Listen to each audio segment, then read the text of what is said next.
Kakasa ka ba sa Pinoy history? O baka matalo ka sa grade 3? Oh my gosh! Ungkata ng past? Baka mapakamot ng ulo sa patalasan ng memory, mapasubo. Hindi na kailangan magbuklat ng libro. Pwede namang idaan sa laro. So ngayon, napag-usapan namin yung topic na pagdating sa history class, yung tipong hindi ka nakikinig, hindi ka natutulog most of the time. So doon pumasok yung idea na bakit hindi tayo gumawa ng isang laro na kung saan may interesado silang mag-aral ng history. Hindi lang sila magka-buddy, pati mga Pinoy artists ay sinali. We collaborated, we worked with 37 Filipino artists.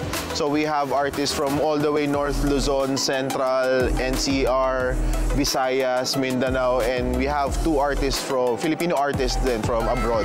Pero ang mga impormasyon at petsa, legit ba talaga o mula sa chismo? In the game, pagka meron kang copy ng game, may yung gaming mat, meron dong QR code. If you scan it, it leads to all the references na ginamit namin, all the published books and official websites. We actually played the game with Sir Xiao Chu, shout out. And siya yung tumulong sa amin to fine-tune na parang, oh, ito, mali to. Oh, ito, hindi to historically accurate. And isa sa mga worst decision in my life is kinalaban ko ang National Historical Commission on the game at nilampaso po nila ako. Ngayong araw, ako naman ang mapapalaban. Kwentong barbero ba o parte ng kasaysayan? So normally, yung gameplay natin talaga, nagsa-start tayo sa pinakabatang player. Kaya mag-uumpisa tayo sa inyo, sir. Wow. So pili po kayo ng card, tapos uhulaan nyo ngayon, kailan siya nangyari? Bago nag-Rizal Monument or after na naitayo yung Rizal Monument? Nauna ang Rizal Monument. Nauna ang Rizal Monument. Bago sa Sisig. Kilala ko ang ano nito founder Gusto ko yung confidence ni Sir Mark Sisig. Para malaman natin kung tama yung sagot nyo, nasa likod yung sagot. Okay. So if i-flip natin yung card, ay! 1732. Totoo ba yun? So dapat dito siya. Bago. Oh, di ba? May na-discover kang bago ngayon. Ikaw, boss. Pakiramdam ko tapos na Rizal Monument nung may LRT. So, Kasi kung hindi, walang Siyempre. walang Rizal, Siyempre, kalesa pa lang dati. Tama. So, ngayon, dahil dalawa na, sir, yung card, mas mahirap na. Kasi ang choices ko ngayon, kailan nangyari yung card bago mag-monumento, in between or after na ng LRT. So, Patay na yun. Malamang dito ko ilagay ito dahil nanalo dito si si Lapu-Lapu. Lapu-Lapu. Siyempre, kumanta siya ng pusong bato. Solid. Solid, di ba? Pero naiinis ako sa Sisig kanina.